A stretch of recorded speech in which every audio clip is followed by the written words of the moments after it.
डोंबिवलीत एका विवाहित महिलेला पैशांसाठी अमानुष मारहाण केल्याची धक्कादायक घटना समोर आली असून पतीने धंदा सुरू करून पैसे आणण्याचा दबाव टाकत मित्रासोबत मिळून पत्नीला बेदम मारण्याचा आरोप केला आहे।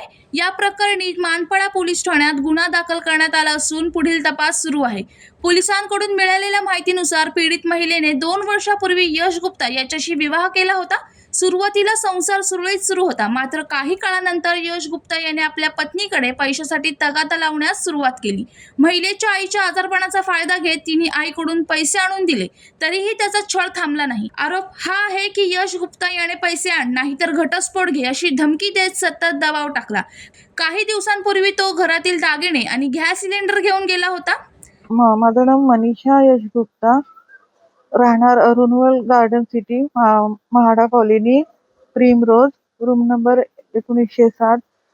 यश गुप्ता बरोबर माझं म्हणजे ह्या 28 तारखेला आमच्या लग्नाला 2 वर्ष पूर्ण झालेत आणि तेव्हापासून त्याच्या घरातल्या म्हणजे आमचं जसं लग्न झालंय तसं त्याच्या घरातले मला टॉर्चरच करतायत की सोडून दे, लिव्ह इन रिलेशनशिप मध्ये लग्न झालं तरी त्याची आई नाही तुला राहायचं असेल तर मग पैसे वगैरे दे करून, नाही तर माझ्या मुलाला सोडून दे, ह्या तगादा लावला होता।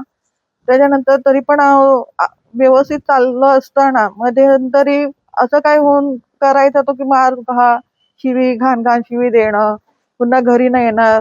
पण आता 3 महिने तर झालेत की बाहेर त्याचं अफेअर वगैरे पण चालू आहे, त्याचे चॅटिंग वगैरे सगळे त्याच्या वडिलांना पाठवलं, त्यांना सांगा म्हटलं समजावून, त्यांनी काय ऐकलं नाहीये। आणि नंतर अचानक म्हणायला आला की मला सोडून दे, मला चिठ्ठीच हवी आहे, मला तू पसंत नाहीये।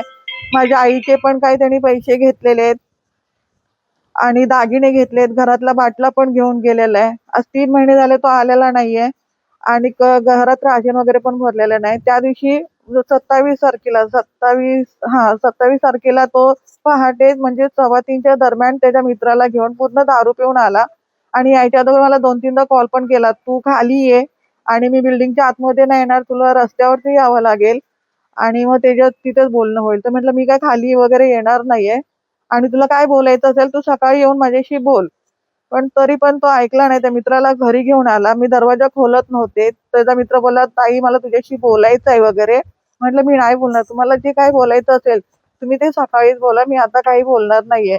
नाही थोड्या वेळासाठी दरवाजा खोल असं म्हणून तो घरात आला आणि म्हणायला लागला की आता काय करणार बोल करून। आणि जे दोघांनी मला मारायला सुरुवात केली, त्यांनी रॉड इथे माझ्या डोक्यामध्ये घातला आणि पायटी आणि छातीवरती मुक्या वगैरे पण घातल्या त्यांनी।